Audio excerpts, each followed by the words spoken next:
Nah setelah saya tanya, ya saya kumpulin semuanya, saya tanya-tanya, mereka tuh jawabnya begini, kita kan pulau terpencil dok, kita kan pulau terisolasi, kita jarang lah kena penyakit dari luar gitu. Makanya tetap sedia payung sebelum hujan ya, vaksinasi tetap supaya nanti suatu saat kalau ada orang pendatang membawa penyakit, kalian sudah terimunisasi, sudah terlengkapi ya, aman gitu istilahnya. Di program itu ada imunisasi untuk bayi, ada imunisasi untuk anak bawah 2 tahun, ada imunisasi untuk anak usia sekolah dasar, dan ada imunisasi untuk usia dewasa. Kita itu punya yang namanya bulan imunisasi anak sekolah yang kita laksanakan di bulan Agustus dan November. Imunisasinya adalah ada campak rubella atau vaksinnya MR, kemudian ada vaksin tetanus difteri, kemudian di kelas 5 ada HPV untuk CA cervix. Jadi kalau mau saya sederhanainnya, misalnya Indonesia kan bangsa yang besar ya, banyak laut, banyak pulau-pulau, banyak gunung segala macam. Tapi Indonesia tetap harus punya TNI kan, harus punya tentara kan. Nah, imunoglobulin antibody tadi adalah sama seperti tentara. Nah, tentara itu adalah imunitas. Tentara itu adalah antibody yang bisa kita berikan untuk anak-anak melalui program vaksinasi.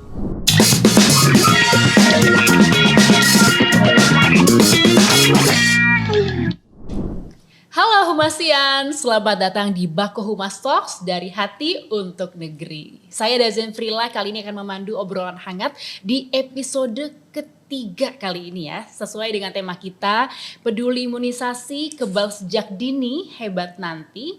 Hari ini kita akan ngobrol santai soal imunisasi. Mulai dari kekhawatiran soal efek samping, kemudian maraknya informasi yang simpang siur di media sosial, hingga menimbulkan pro kontra ya untuk melakukan imunisasi, dan juga sampai ke pertanyaan sederhana, memang sepenting itu ya imunisasi untuk masa depan anak. Dan sudah hadir bersama kita dua narasumber yang akan sharing, yaitu ada Dr. Ian Suryadi Suteja, Master of Medical Science, selaku dokter spesialis anak. Selamat pagi Dr. Ian. Kita akan ngobrol-ngobrol nanti ya. Dan juga ada Dr. Gertrudis Standi MKM atau Dr. Yudit selaku Ketua Tim Kerja Imunisasi Bayi dan Anak di Jen P2P Kementerian Kesehatan. Selamat pagi Dr. Yudit. Pagi Mbak Daza. Semangat ya dok. Semangat. Kita akan sharing-sharing. Tapi sebelum kita bahas lebih dalam nih, sampai sekarang kan masih banyak sekali informasi yang bikin orang tua bingung ya. Bahkan banyak juga yang kontra dengan imunisasi.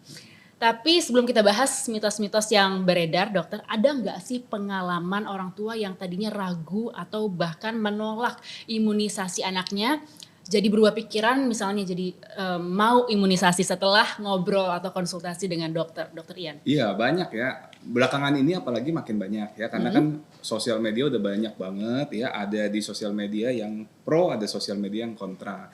Nah ini menimbulkan suatu kebingungan ya buat masyarakat ya, dan banyak juga orang tua yang nanya, dok ini bener nggak sih dok, saya lihat konten media sosial begini, ini bener nggak kayak begini, vaksin bisa menyebabkan ini, kalau menurut dokter gimana gitu ya. Banyak, saya selalu tanya jawab ya, kita apa kekhawatirannya, kita edukasi segala macam. Saya memang jujur, pasti saya kasih tahu vaksin manfaatnya begini, resikonya begini, untuk anak kebutuhannya vaksinnya ini kita kasih tahu kayak begitu. Lalu saya juga kan selaku orang tua ya, anak saya juga, maksudnya kita sebagai dokter anak, saya udah paham, sudah belajar banyak tentang vaksin, sudah ada sertifikasinya juga. Saya aja memandang vaksin itu penting gitu loh. Jadi saya memberikan anak saya vaksin juga gitu loh. Saya yang paham vaksin, saya juga memberikan anak saya sendiri. Kalau saya menganggap vaksin itu begitu berbahaya, masa sih saya udah belajar begitu banyak, saya tetap memberikan vaksin yang berbahaya gitu pada anak gitu. Saya selalu kasih tahu begitu ke orang tua. Saya aja sebagai dokter anak, saya memberikan vaksin untuk anak saya gitu.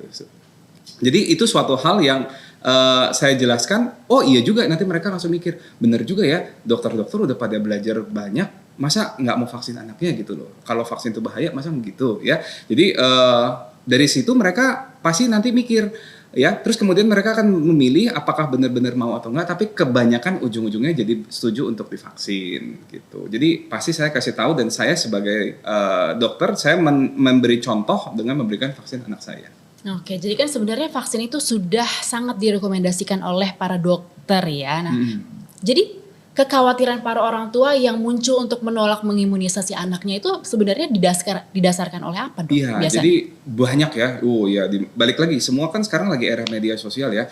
Banyak tuh ada kelompok-kelompok yang anti vaksin yang mereka menggaungkan bahayanya vaksin. Tetapi sayangnya mereka itu memberikan banyak sekali hal-hal yang sudah outdated. Jadi contohnya katanya vaksin kan bikin autis, tapi itu ternyata penelitiannya udah ditarik. Ada lagi yang bilang vaksin DPT combo, anak yang divaksin DPT combo katanya banyak yang meninggal lebih cepat daripada anak yang tidak divaksin. Sayangnya penelitian itu juga sudah ditarik. Jadi banyak hal-hal mitos-mitos yang tidak benar gitu, yang sudah outdated, yang sudah diperbarui dengan penelitian yang terbaru, itu mereka bawa-bawa sehingga itu menyebabkan suatu ketakutan. Suatu ketakutan ini terus kemudian didengar lagi dari tetangga, iya habis divaksin anaknya jadi demam tinggi, jadi males makan, jadi kena sakit apa segala macam. Mungkin itu suatu kebetulan juga dan lain sebagainya. Jadi itu menyebabkan suatu stigma yang negatif sehingga anak-anak orang tuanya jadi enggan untuk divaksin gitu ya. Oke, tadi kan dokter bilang kalau habis vaksin biasanya demam tuh. Itu kan sebenarnya KIPI ya, kejadian Iya, pasca betul. imunisasi. Ini Betul. sebenarnya efek seperti ini tuh bagus atau enggak sih, Dok? Sebenarnya kalau dibilang bagus tentunya enggak ya. Kalau bisa kan ya nggak usah pakai demam. Tapi demam setelah vaksin itu merupakan suatu hal yang cukup normal ya. Oke. Itu bisa kita prediksi ya. Misalnya abis divaksin DPT itu ada yang 70% demam, tapi ada juga vaksin DPT yang cuma 10% demam. Itu bisa kita prediksi. Dan kejadian demamnya itu bisa kita tahu nih kira-kira 1 hari setelah divaksin atau malamnya setelah divaksin atau 2 hari setelah divaksin. Paling cuma di antara itu. Atau misalnya vaksin campak. Vaksin campak juga bisa bikin demam tapi mungkin cuma sekitar 5%. Itu juga demamnya 5-12 hari setelah disuntik. Jadi itu bisa kita prediksi dan kita kasih tahu ke orang tua ya. Nah, apakah bagus atau enggak? Ya, itu bukan suatu hal yang bagus tetapi bukan suatu hal yang berbahaya juga. Yang penting kita tahu bagaimana cara kita mengatasi demamnya. Oke. Gitu.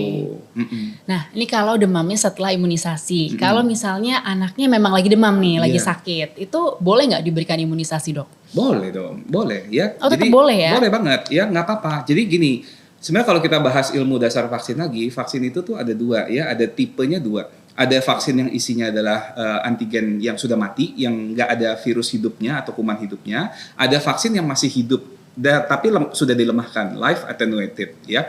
Nah, kalau vaksinnya mati, itu sebenarnya aman sekali. Mau anaknya lagi batuk pilek, mau lagi demam-demam ringan, mau lagi diare apa, aman sekali. Karena itu tidak terlalu berhubungan dengan daya tahan tubuh pembentukan. Tapi kalau misalnya vaksinnya hidup, ya katakanlah contohnya campak, cacar air, demam berdarah, itu bolehlah kalau mau ditunggu anaknya betul-betul sehat dulu ya. Jangan sampai demam tinggi, jangan sampai diare hebat, jangan sampai dehidrasi itu baru divaksin. Jangan, ditunggu dulu aja sampai sehat terus baru sembuh. Kalau udah sembuh, silakan divaksin kayak gitu nggak apa-apa. Tapi kan kebanyakan kan vaksin yang mati tadi, ya. Jadi boleh-boleh aja gitu. Cuma kadang-kadang kita sebagai praktisi kesehatan kadang-kadang juga khawatir gitu ya. Mungkin rekan-rekan bidan, rekan-rekan dari puskesmas atau apa kadang-kadang takutnya disalahin sebenarnya. Mereka mungkin udah tahu nih sebenarnya itu nggak apa-apa, tapi takutnya keluarganya nanti nuntut lah atau apa segala macam kan sekarang kan eranya begitu ya.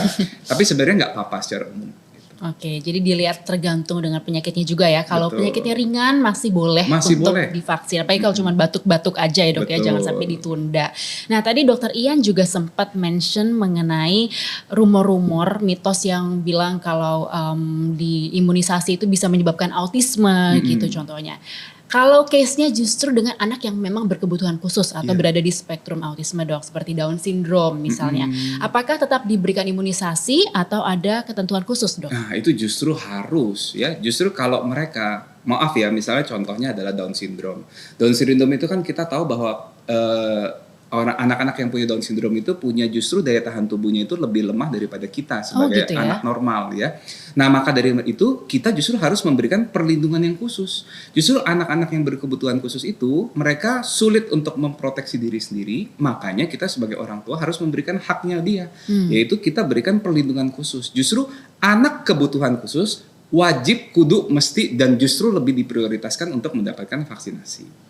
Jadi tetap ya, semua Iya. anak pada dasarnya tidak Betul. ada anak yang boleh untuk tidak diimunisasi atau Betul, divaksinasi, Dok. betul. Semua anak harus mendapatkan vaksinasi lengkap untuk keamanan mereka Betul. sendiri. Sekarang saya mau ngobrol sama Dokter Yudit nih, Dok. Kalau dari Kementerian Kesehatan sendiri, Dokter Yudit, apa sih hoax imunisasi yang paling berdampak ke masyarakat sampai orang tua tuh enggan untuk mengimunisasi anaknya? Cara kan macam-macam ya tadi kalau kita bahas. Iya, iya, betul. Jadi kalau kita lihat dari sisi program nih, karena kan kalau program imunisasi di Indonesia ini sasarannya banyak gitu ya. Setiap tahun kita punya 4,3 juta anak yang lahir loh, dan itu semua harus diimunisasikan.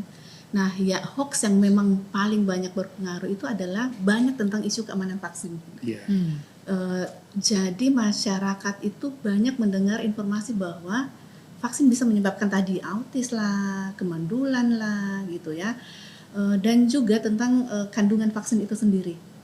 Banyak hoax yang beredar di masyarakat bahwa mengandung termasuk bahan-bahan berbahaya. Bahkan dulu ya, kalau ingat nggak dulu COVID itu ada chipsnya gitu kan. Betul, macam-macam sekali ya Ya. konspirasinya. Ataupun ada juga terkait dengan halal haram vaksin itu. Di sisi lain orang tua juga kadang-kadang pemahamannya yang belum benar.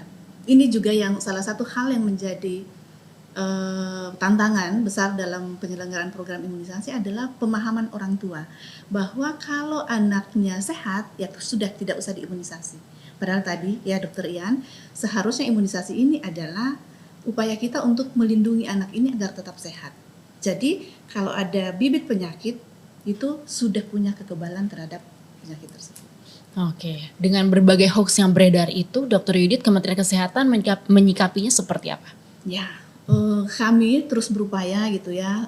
Terima kasih nih Dokter Ian, saya lihat memang juga sangat vokal untuk mensuarakan vaksinasi, imunisasi. Jadi kami terus melakukan edukasi, komunikasi yang baik dan melibatkan semua lintas sektor, lintas program. Kami mencoba selalu berupaya untuk menyediakan media edukasi, gitu ya, menyiapkan leaflet, menyiapkan bahan-bahan yang bisa di-share ke masyarakat.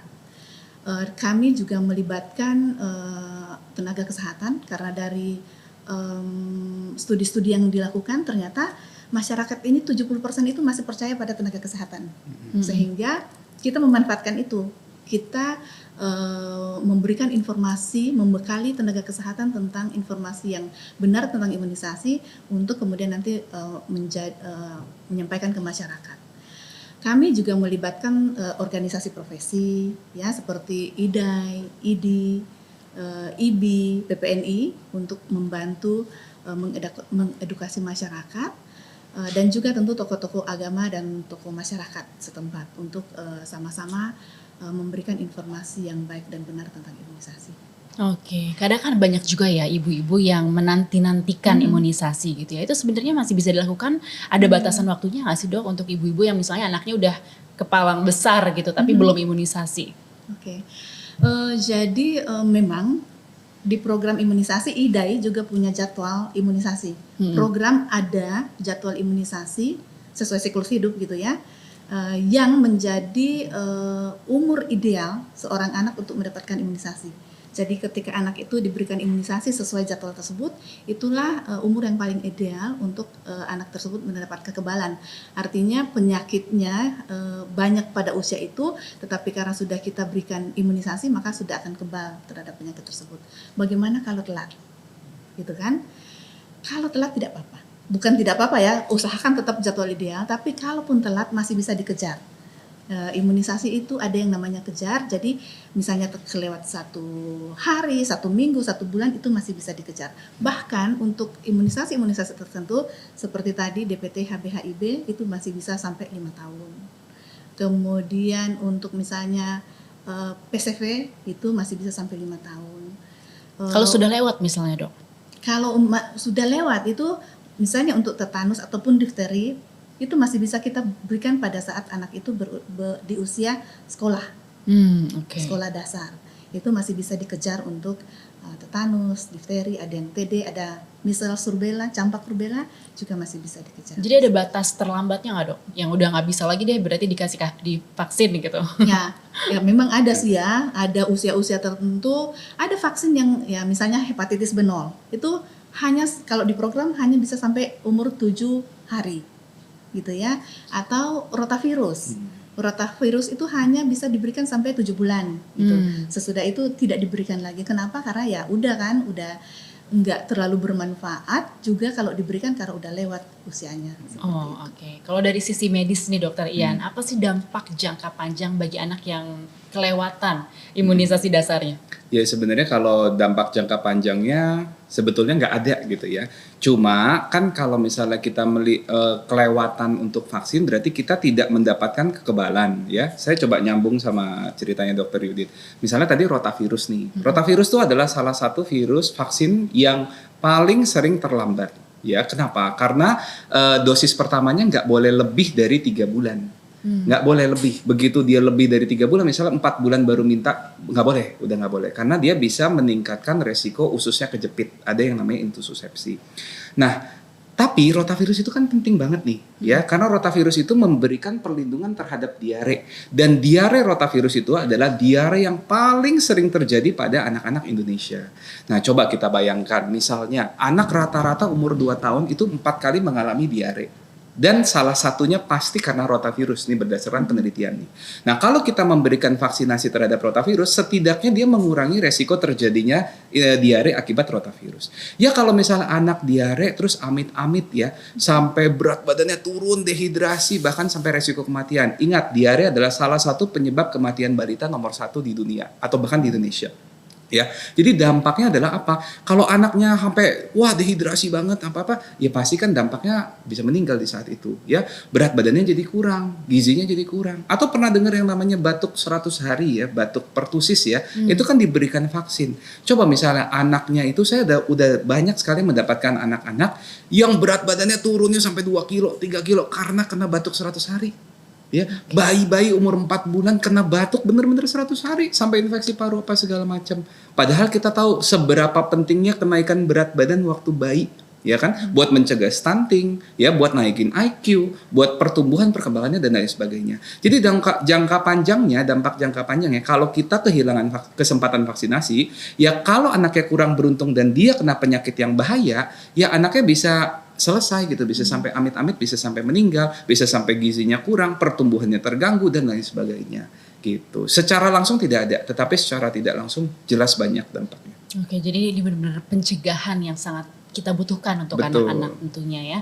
Nah, kalau dari imunisasinya sendiri nih dokter, untuk memberikan pemahaman yang lebih mendalam nih kepada orang tua yang mungkin masih enggan untuk memberikan imunisasi kepada anaknya. Sebenarnya apa sih yang terjadi di dalam tubuh anak setelah menerima imunisasi? Iya, jadi kalau mau kita bahas seperti ini, kita harus paham dulu. Jadi kalau tubuh nih secara alami ya, misalnya kita ngomongin campak yang masih rame ya. Campak, kalau kita kena campak, kena virus campak, kita kan kena penyakitnya. Lalu tubuh akan membentuk antibodi, sehingga nanti begitu suatu saat dia sembuh, suatu saat kena campak lagi yang kedua, tubuh tuh antibodinya udah siap. Dia udah long lasting, udah bertahan hampir seumur hidup. Jadi begitu kena campak lagi, antibodinya langsung zeret naik, langsung si virusnya langsung dibunuhin. Sehingga anak nggak kena campak untuk yang kedua kalinya. Itu adalah mekanisme antibodi yang normal ya, seperti itu. Nah, kalau diberikan vaksin, kita ambil contohnya campak lagi. Vaksin campak itu mengandung virus campak asli yang sudah dilemahkan yang masih hidup, live attenuated ya. Jadi begitu divaksinkan campak, tubuh itu menerima virus campak tadi, kemudian tubuh akan membentuk respon tadi, membentuk antibodi tadi lagi, tapi nggak sampai kena penyakit campak beneran. Gitu istilahnya ya. Nah, jadi suatu saat begitu dia kena campak asli yang benar-benar bahaya, tubuh sudah punya antibodi terhadap campak tadi. Jadi anaknya nggak sampai sakit campak, antibodinya udah ngelawan si virusnya dulu gitu. Sehingga otomatis udah pasti sedia payung sebelum hujan lah gitu istilahnya kan ya, udah disiapin dulu antibodi kita gitu. Oke, jadi istilahnya mengenalkan badan dengan virus-virus yang mungkin menginfeksi ke depannya. Betul, gitu ya, dan ini nih vaksin ini nih strain spesifik. Jadi dia khusus ya. Jadi kalau imunisasi campak ya berarti anak hanya terlindungi campak saja. Ya tentunya dia nggak bisa terlindungin dari yang katanya campak palsu, tampek atau roseola itu namanya. Itu nggak bisa gitu. Jadi spesifik saja. Spesifik, iya. Nah kalau kita bandingin nih dok ya, ada 2 anak misalnya, satu dapat imunisasi lengkap dan yang satu tidak imunisasi. Itu kira-kira perbedaan resiko kesehatannya seperti apa dok? Oh jelas ya, jadi balik lagi misalnya campak lagi ya. 1 kali vaksin secara ilmiah membuktikan bahwa terdapat proteksi 80%, 2 kali vaksin bisa 90%, 3 kali vaksin bisa 95-99. Nah jadi kalau misalnya anak yang udah dapat perlindungan, otomatis dia jadi jarang terkena penyakit spesifik itu, sehingga dia tumbuh kembangnya pasti naik, gitu ya. Tapi kalau ada mitos yang bilang, oh nanti vaksin campak bisa bikin autis segala macam, itu kan udah dibuktikan salah ya. Jadi kalau zaman dulu itu ceritanya tuh ada penelitian kecil gitu ya. Ini mungkin agak bahas ya. Jadi vaksin MMR katanya dari 50 anak, kebetulan ada 2 anak yang jadi autis. Kan berarti kan kalau 2 dari 50 itu kan berapa persen tuh ya? Lumayan gede tuh gitu ya. Tapi terus kemudian penelitian itu akhirnya bilang, oh vaksin MMR tuh kadang-kadang bikin autis tuh. Hati-hati tuh, bermakna tuh kejadian autisnya. Tapi ternyata setelah penelitian baru diekskalasi, 1,2 juta orang yang diberikan MMR, ternyata sedikit sekali yang kena autis. Mungkin kebetulan itu autisnya. Atau mungkin memang dari awalnya memang sudah ada genetik autismenya. Betul, sehingga secara statistik angka itu jadi tidak bermakna. Kalau tadi 2 dari 50 itu sangat bermakna, begitu dinaikin 1 jutaan anak ternyata nggak bermakna. Jadi otomatis gugur dong, ya kan? Penelitian yang pertama gugur, ditarik lah itu. Makanya gitu. Jadi dampaknya otomatis. Pokoknya kalau divaksin, kita mendapat perlindungan ekstra sehingga anaknya itu tidak mudah terkena penyakit tertentu, sehingga tentunya tumbuh kembangnya jadi lebih terjamin. Gitu. Oke, kalau kita lihat kasus yang recent nih dok, campak kan kemarin sempat mengkhawatirkan sekali ya, dan bahkan dewasa juga ada yang terkena nih, padahal mungkin juga waktu kecilnya imunisasi. Nah itu persentase orang dewasa untuk tetap kena penyakit walaupun sudah imunisasi itu sebenarnya berapa persen dan sebenarnya gimana sih dok? Iya, nah ini saya ambil contoh selalu real case ya, karena kebetulan saya juga sekarang kan masih praktek di Pandeglang. Pandeglang itu mohon maaf ya, angka imunisasinya masih agak rendah ya, mohon maaf ya. Setiap hari saya praktek kalau di Pandeglang pasti masih ketemu campak. Sampai detik ini, sampai hari ini saya podcast ya, masih ada ya. Bahkan kemarin mohon maaf ada ibu hamil setelah melahirkan juga meninggal karena campak. Ya, nah jadi kalau orang dewasa masih bisa kena campak nggak sih setelah vaksinasi? Jawabannya ada kemungkinan pun masih bisa. Tadi kan saya bilang 3 kali vaksin, kalaupun vaksin lengkap 95-99% perlindungannya. Sebetulnya masih ada 1%. Tapi angka ini tuh bukan ngeles ya. Angka ini tuh bukan bisa aja dokter. Itu buktinya kan vaksinnya nggak efektif kan gitu kan. Ya tapi kan kita nggak mungkin bisa menjamin 100% dong. Iya nggak.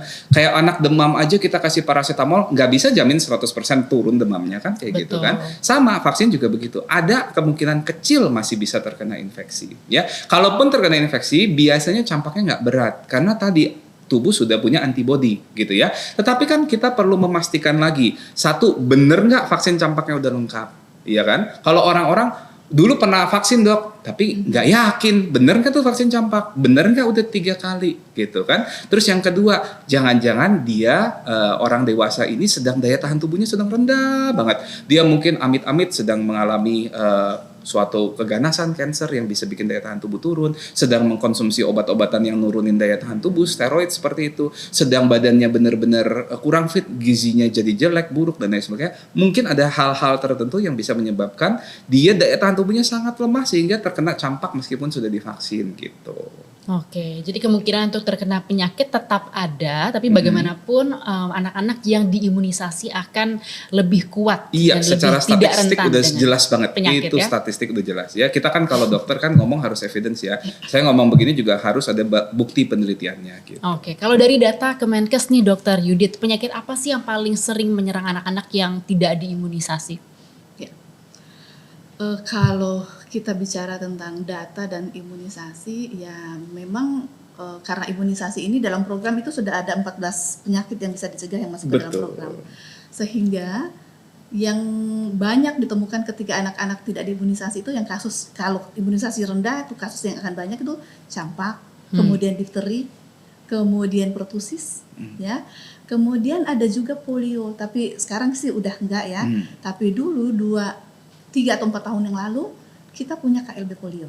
Tetapi kemudian kita respon dengan baik gitu, imunisasinya kita kuatkan, akhirnya kita sudah bisa mengatasi polio tersebut dan kita sudah dapat pengakuan dari WHO bahwa Indonesia sudah bisa mengatasi KLB polio tersebut. Jadi kalau menjawab apa yang paling banyak, ya memang baru-baru ini campak ya dok ya, Iya. yang marak banyak beritanya. Tetapi semua sih beresiko ya ketika cakupan imunisasi rendah. Sesuai dengan situasinya juga ya, dan lagi virus apa yang memang marak gitu. Nah, mungkin bisa dijelaskan juga Dokter Yudit, gimana sih imunisasi itu bisa menciptakan perlindungan kelompok ya, atau yang kita tahu dengan istilah herd immunity di Indonesia. Itu targetnya dengan semakin banyak anak imunisasi seperti apa? Baik. Jadi kalau untuk imunisasi program, jadi saya mau bicara tentang imunisasi. Kalau kita imunisasi itu ada 3 hal yang mau kita capai. 1, perlindungan individu, ya. Jadi ketika seseorang imunisasi, dia akan kebal untuk dirinya sendiri. Dan ketika banyak orang yang diimunisasi di wilayah tersebut, di suatu wilayah, cakupannya tinggi dan merata, maka kita akan mendapatkan kekebalan kelompok atau herd immunity. Nah, itu bisa dicapai kalau cakupan imunisasi di suatu wilayah itu semuanya di atas 90%. Nah, kalau untuk kesehatan masyarakat, itu tuh yang mau kita capai. Untuk program, kita mau mencapai yang namanya kekebalan kelompok. Kalau sudah terjadi atau ada kekebalan kelompok di suatu wilayah, maka ketika ada orang yang datang membawa bibit penyakit atau ada penyakit yang bertransmisi di situ, orang-orang yang mungkin anak-anak yang mungkin memang tidak bisa diimunisasi oleh karena kondisinya, mungkin punya kontraindikasi terhadap komponen yang ada di dalam vaksin, itu kan memang ada kontraindikasi mutlak ketika seorang anak alergi terhadap komponen vaksin, itu memang tidak bisa tidak bisa diimunisasi.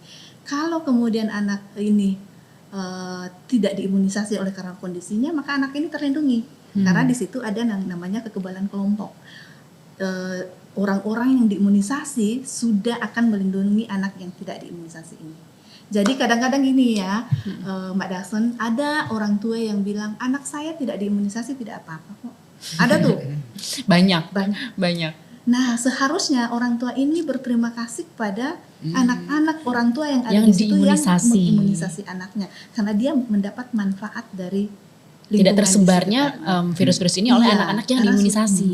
Udah kayak blocking gitu oleh orang-orang yang sudah. Betul, makanya kalau kita lihat di beberapa negara maju seperti Eropa itu misalnya TBC sudah tidak ada gitu kan. Ada teman saya juga dokter yang magang di sana, kemudian ketika ada pasien datang, dia mendiagnosanya ini kayaknya TBC deh, langsung diketawain sama dokter-dokter di sana, karena di negara kita udah nggak ada TBC. Itu mungkin ya yang herd immunity yang juga Indonesia harapannya bisa capai dengan generasi emas 2045 ya. Kita kan sering banyak juga mendengar generasi emas 2045 di setiap event pemerintahan pasti selalu ada tuh target-target kita. Tapi kalau ditarik ke kehidupan sehari-hari nih Dokter Yudit, apa sih hubungannya imunisasi hari ini dengan masa depan anak-anak Indonesia nanti? Oke. Jadi anak-anak kita ini kan adalah investasi untuk masa depan. Betul. Ya? Jadi ketika anak-anak kita sehat, kuat, tidak sakit-sakitan, mereka akan bisa berkembang dengan baik dan menjadi generasi penerus kita yang nanti akan mencapai Indonesia Emas tahun 2045 itu. Jadi kalau kemudian anak-anak kita sakit-sakitan sekarang karena penyakit-penyakit yang dapat dicegah dengan imunisasi ini, maka nanti 2045 tidak akan ada Indonesia Emas karena manusianya sakit-sakitan, tidak berdaya seperti itu. Oke, jadi harapannya di 2045 nanti semua anak semua anak dari generasi sekarang sudah diimunisasi sehingga tidak tersebar lagi banyak penyakit yang masih ada seperti saat gini gitu ya Dokter Yudit.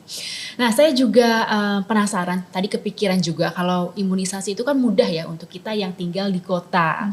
Tinggal datang ke puskesmas atau ke posyandu, rumah sakit juga banyak. Tapi kan Indonesia begitu luas ya Dok ya. Ada anak-anak yang tinggal di pulau terpencil misalnya, atau di pegunungan misalnya, atau daerah yang akses jalannya masih sangat sulit Nah, itu bagaimana dengan anak-anak itu? Apakah Kementerian Kesehatan memastikan vaksin bisa menjangkau seluruh wilayah Indonesia hingga daerah-daerah yang paling terpencil?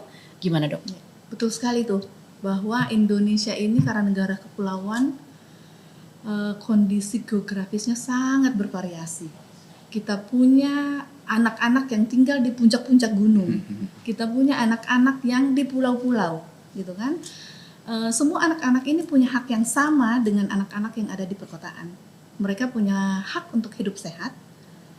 Salah satunya untuk bisa hidup sehat itu adalah yang kita yakini adalah mendapatkan imunisasi. Nah, kami dari Kementerian Kesehatan tentu tetap berupaya agar anak-anak ini mendapat haknya. Jadi kita sudah punya mekanisme distribusi vaksin secara berjenjang dari pusat ke provinsi, provinsi kabupaten kota sampai ke layanan gitu. Jadi memang itu sudah ada mekanismenya, dan kemudian kita juga dari sisi layanan kita sudah punya tenaga-tenaga kesehatan di puskesmas yang akan melayani anak-anak ini. Kita punya sekarang namanya kegiatan SOS, Sustainable Outreach Services, yang kita manfaatkan untuk anak-anak yang hanya bisa, contohnya di Papua nih, kita masih ada daerah yang hanya bisa dijangkau pesawat. Jadi anak-anak ini kita kunjungi 3 atau 4 kali setahun gitu ya, dan kita memberikan layanan imunisasi. Jadi multiple injeksi, jadi sekali turun diberikan beberapa jenis imunisasi, dan juga layanan layanan kesehatan lainnya seperti gizi, seperti pelayanan untuk ibu hamil. Jadi terintegrasi sehingga ketika kita datang itu bisa melayani program-program kesehatan lainnya. Oke, nah saya penasaran juga nih, Dok, saat pertama kali datang nih ke daerah misalnya yang terpencil gitu ya, apakah masyarakat selalu langsung mau menerima imunisasi atau tentunya sepertinya perlu pendekatan khusus juga ya, nggak mungkin nggak ya, mengingat karakteristik masyarakat Indonesia yang beragam. Nah, biasanya perlu nggak sampai melibatkan tokoh yang berpengaruh misalnya untuk meyakinkan nih ke masyarakatnya tentang pentingnya imunisasi? Ya, betul. Jadi Indonesia ini kan negara yang sangat besar gitu ya. Tadi geografisnya juga sangat beragam, masyarakatnya pun beragam. Tradisinya berbeda-beda, latar belakang dari sisi keyakinan, dari sisi adat istiadat gitu, banyak bervariasi. Sehingga untuk pendekatan-pendekatan ke masyarakat tentu harus menyesuaikan. Ada daerah yang memang menerima imunisasi gitu ya. Mau bahkan mencari gitu ya, Dok, bahkan ada yang mau bayar kan ke yang swasta gitu ya, private, tetapi ada juga yang kemudian tidak mau, bahkan ya tadi petugas pun dimusuhi gitu ya, sampai diusir gitu ya, Dok, diusir, ya? ada seperti itu. Pernah, Dok? Teman-teman kami selalu kalau ada pertemuan selalu curhat gitu ya. Tetapi dan itu latar belakangnya kenapa seperti itu banyak gitu. Ada karena keyakinan tadi, ada adat istiadat. Ada satu daerah di Indonesia ini yang anaknya tidak boleh turun dari rumah sebelum berumur 40 hari. Nah, bagaimana mau mendapatkan imunisasi kan? Ada juga imunisasi yang sebelum 1 bulan itu sudah harus beberapa BCG, hepatitis B gitu ya, polio itu harus diberikan. Kalau nggak boleh keluar dari rumah terus bagaimana? Nah, ini kita melibatkan tokoh masyarakat, tokoh agama, karena masyarakat itu kan mau mendengarkan yang memang mereka percaya gitu ya. Kalau dari sisi keyakinan kita akan mengajak tokoh agama yang memang mendukung imunisasi untuk memberi pemahaman kepada masyarakat. Dari untuk yang adat istiadat itu tokoh-tokoh masyarakat setempat juga kita libatkan. Oke, karena kalau kita lihat itu sebenarnya imunisasi cuman beberapa menit ya. Kalau kita lihat praktisnya kan cuman yaudah disuntik gitu aja. Ternyata prosesnya panjang sekali sampai masyarakatnya mau, sampai persiapannya juga. Apalagi kalau harus sampai meraih anak-anak yang berada di daerah terpencil. Dari berbagai proses ini, Dr. Yudit, apa sih yang paling sering tidak disadari oleh masyarakat? Betul sekali ya. Jadi kalau hanya menyuntik itu memang hanya berapa menit gitu selesai. Tetapi 1 menit ya, Dokter Ian ya? Iya, nggak nyampe. Oh. 10 detik kalau Dokter Ian. Waktunya udah lebih itu.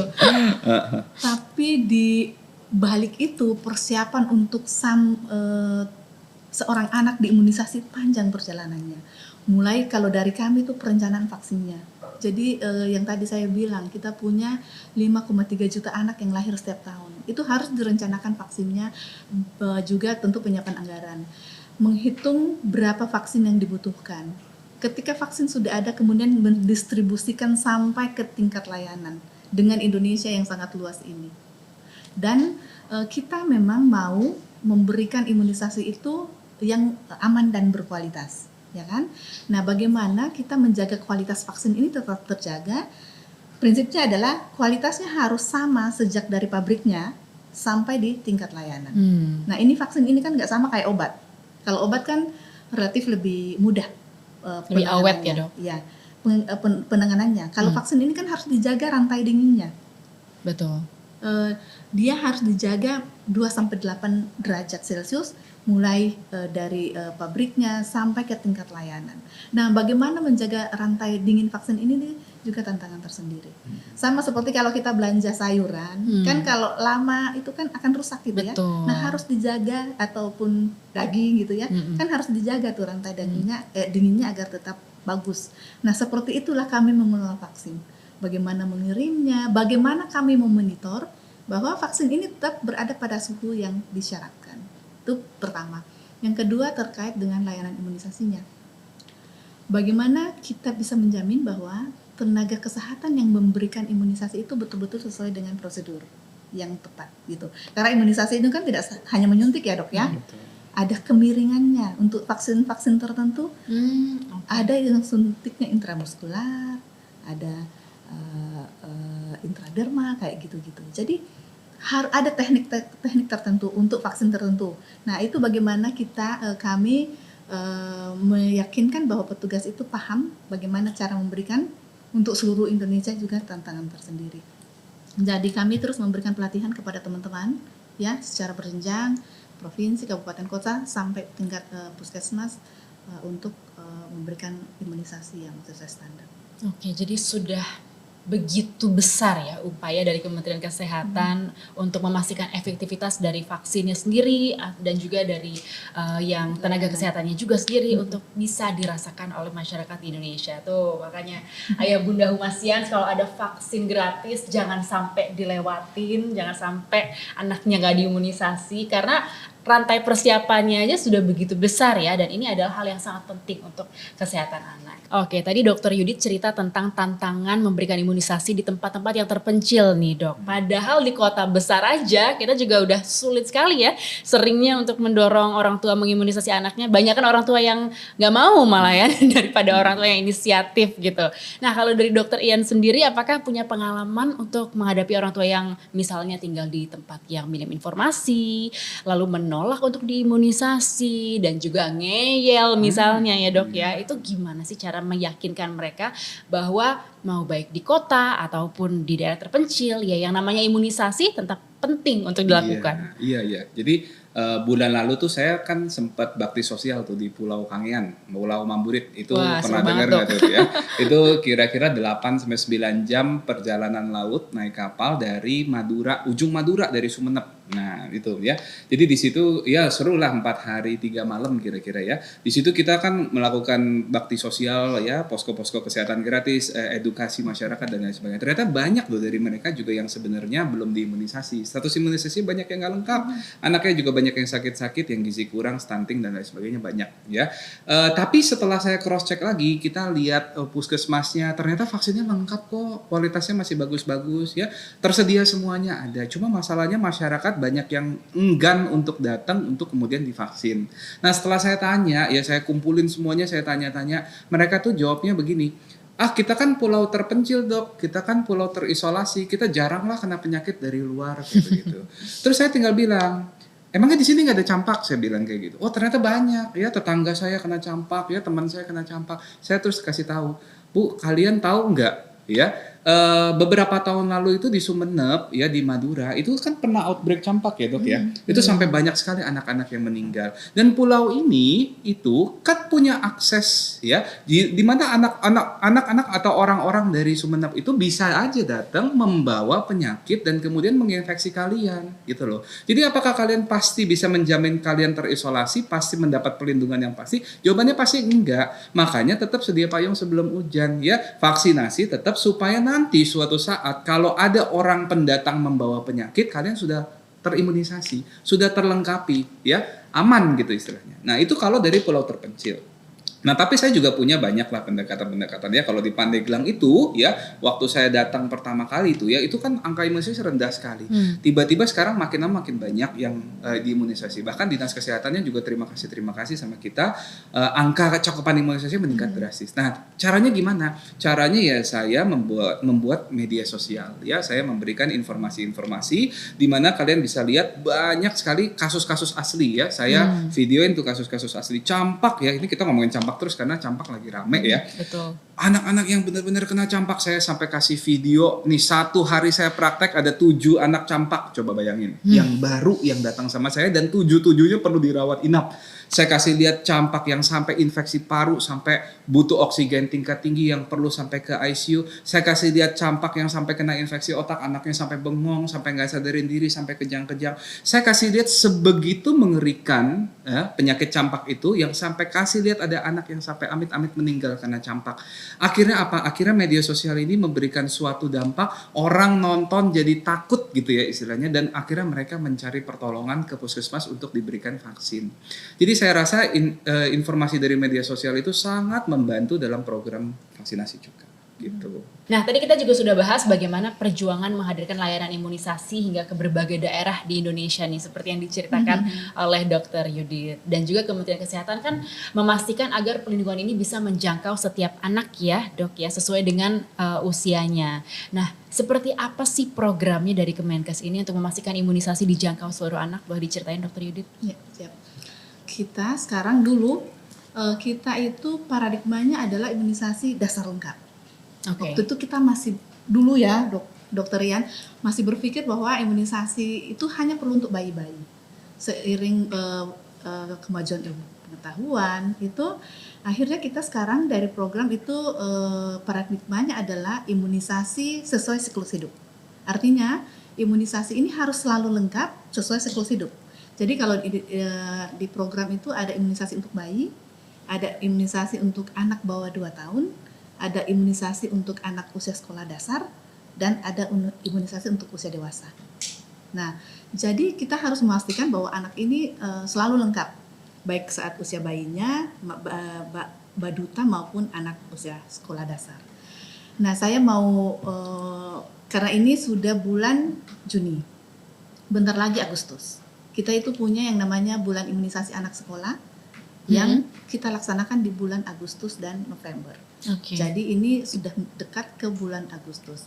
Imunisasi anak sekolah ini adalah imunisasi yang diberikan pada anak sekolah. Sasarannya di kelas 1 SD, kelas 2 SD, dan kelas 5 SD. Imunisasinya adalah ada campak rubella atau vaksinnya MR, kemudian ada vaksin tetanus difteri, kemudian di kelas 5 ada HPV untuk CA cervix. Nah, ini imunisasi ini diberikan karena memang ada vaksin-vaksin tertentu yang kemudian titer antibodinya akan menurun gitu ya, sehingga perlu booster atau penguatan.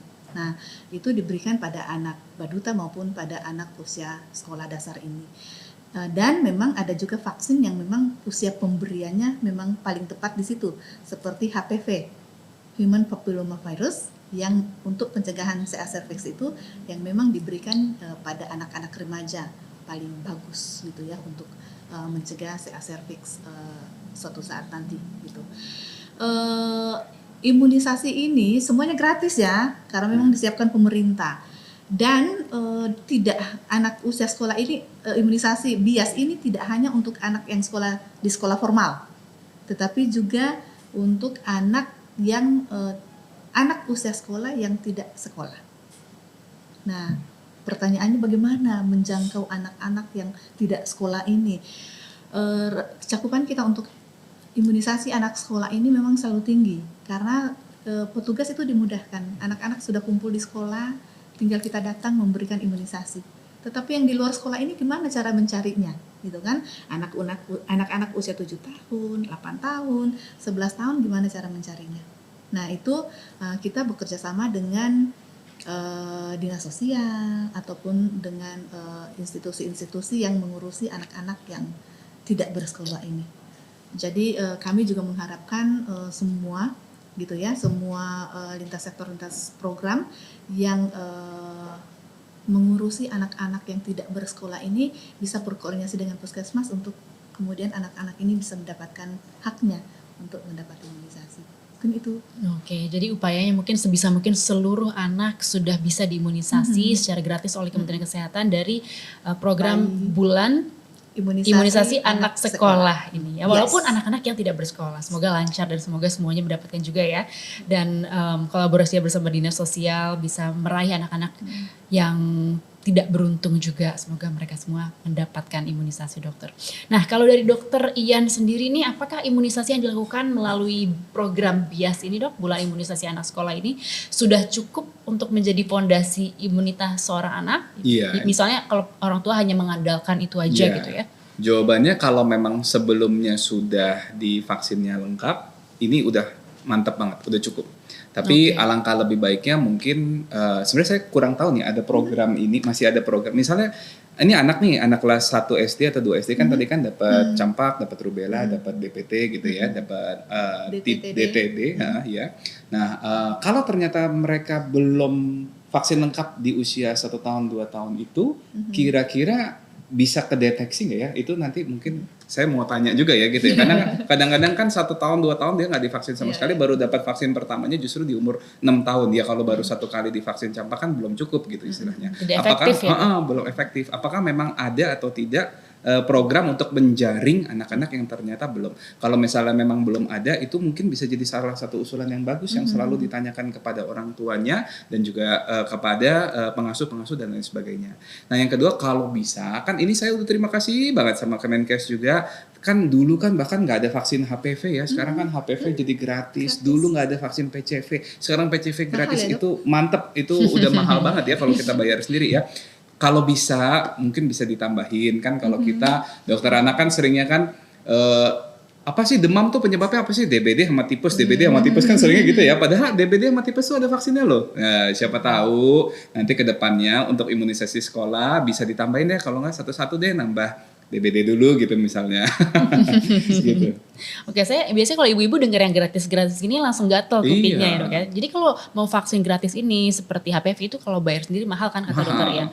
Itu apakah cuma di bulan imunisasi anak sekolah saja dok yang gratisnya, ataukah masyarakat dan orang tua bisa mendatangi misalnya posyandu atau puskesmas, gimana tuh dok untuk mendapatkan layanannya? Jadi semua program imunisasi yang disiapkan oleh pemerintah itu kan gratis ya, dan bisa didapatkan di puskesmas maupun di posyandu gitu.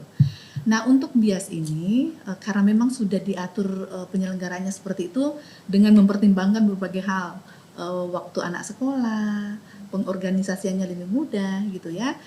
Kalau kemudian ada yang kelewat gitu, itu bisa janjian dengan tenaga kesehatan. Karena kan yang melayani juga di situ adalah teman-teman dari puskesmas Dan posyandu. Jadi biasanya tuh guru-guru akan membuat janji. Jadi sudah mendaftar berapa nih anak yang belum, nanti akan janjian dengan petugas puskesmas untuk kemudian apakah petugas puskesmasnya datang kembali atau nanti ke puskesmas dan tetap gratis. Oke, berarti inisiatif aja ya ayah bunda ya untuk mendatangi puskesmas atau posyandu untuk menanyakan layanan ini, karena seperti dokter Ian bilang kalau bayar sendiri mahal ya dok ya. Betul.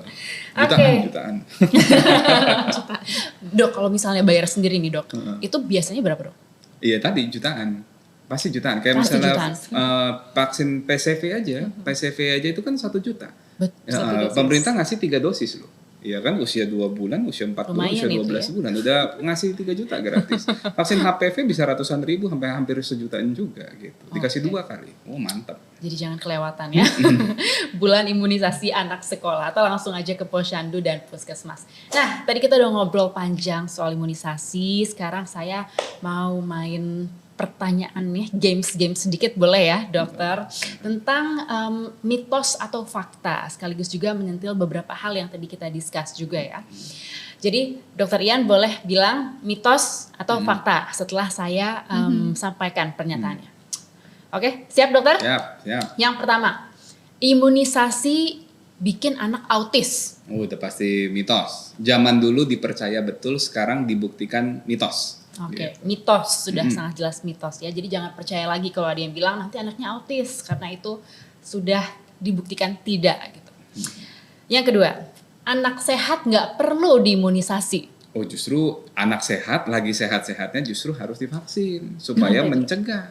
Iya dong, masa kita udah kebablasan hujan baru pegang payung, bawa payung dulu sebelum hujan gitu. Jadi lagi sehat-sehatnya justru di boost up gitu. Anak lagi sehat tetap perlu diimunisasi karena kita nggak tahu ke depannya seperti apa. Yang ketiga, ini juga banyak disampaikan oleh para ibu-ibu ya.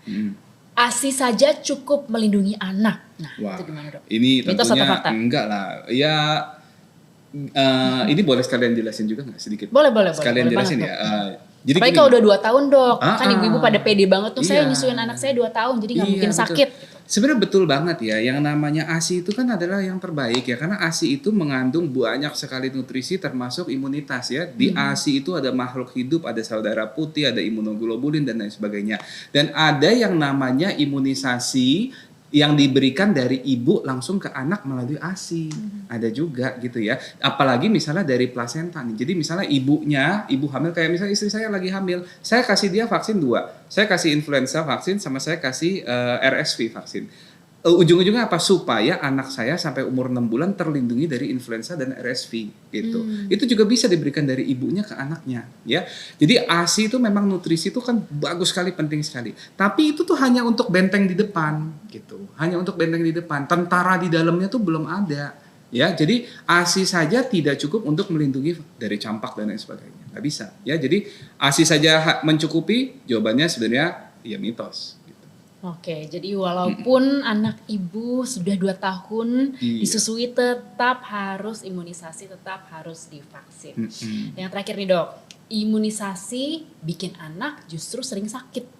Itu satu fakta. Aduh ya pasti mitos lah, udah itu mitos. Itu udah nggak make sense ya, Iya, dok, nggak ya, make sense, kenyataannya ya. ya. Tapi dulu ada loh kan, makanya penelitian yang diungkapin dulu katanya anak yang divaksin DPT, anak yang divaksin banyak, ternyata secara overall umurnya lebih pendek daripada anak yang tidak divaksin sama sekali. Itu sempat ada penelitian yang kontroversial. Terus kemudian direvisi, bikin penelitian yang lain, ternyata itu penelitiannya ditarik akhirnya. Jadi itu hoax juga. Jadi ada banyak sekali sebenarnya ya yang kontra tapi juga tidak akurat Betul. nih. Karena bagaimanapun kesehatan anak itu nomor 1 dan bagaimana mewujudkannya adalah dengan memastikan anak kita diimunisasi. Betul. Nah, programnya sudah ada, aksesnya juga sudah terus diperluas dan manfaatnya juga sudah terbukti ya. Tapi kita tahu masih ada orang tua yang belum yakin untuk mengambil langkah imunisasi atau vaksinasi. Ke Dokter Yudit lagi nih dok. Jadi apa sih langkah sederhana yang bisa langsung dilakukan masyarakat setelah mendengarkan podcast kita, obrolan kita pada hari ini untuk memastikan status imunisasi anak dan keluarganya? Sederhana, segera cek buku KIA. Ada buku pink ataupun buku catatan imunisasi anak. Lihat, ada nggak imunisasi yang belum lengkap? Segera lengkapi. Jadi yang kedua, ini sesudah podcast ini segera lihat, yang mendengar ayo segera cek buku pink anak ibu atau bapak gitu. Yang kedua, setiap ulang tahun tolong cek status imunisasi anak bapak dan ibu. Seperti saya ya, saya tuh setiap ulang tahun saya akan cek apakah SIM saya masih aktif, KTP dulu ya, dan segala macam paspor masih aktif gitu ya. Nah ini untuk anak-anak tolong cek status imunisasi setiap ulang tahun. Jadi di samping merayakan ulang tahun, cek juga status imunisasinya. Baik. Nah terakhir nih dok, dari dokter Ian, sebagai dokter spesialis anak yang setiap hari berinteraksi dengan orang tua pasien, sebenarnya bagaimana sih dokter menyederhanakan penjelasan bahwa imunisasi itu betul-betul perisai yang paling aman untuk si kecil?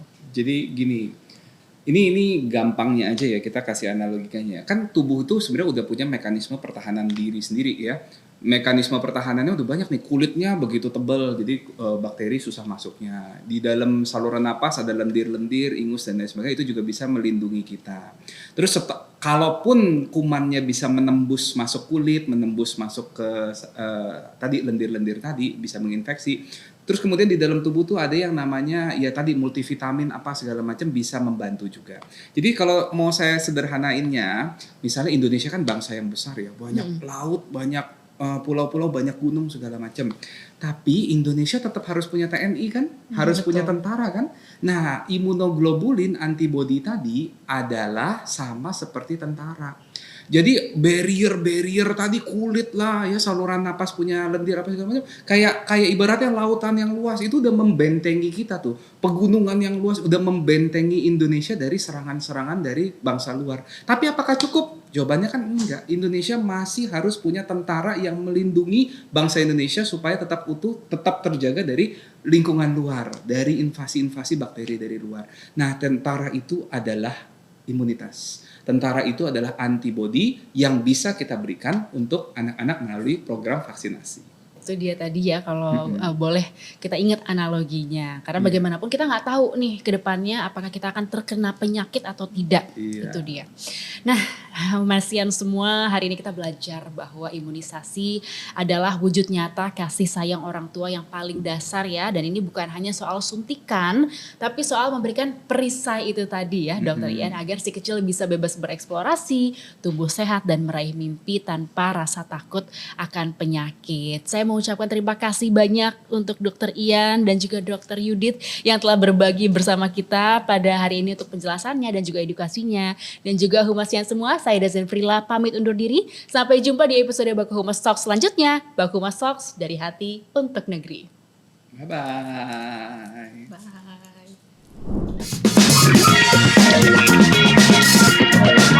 Bye.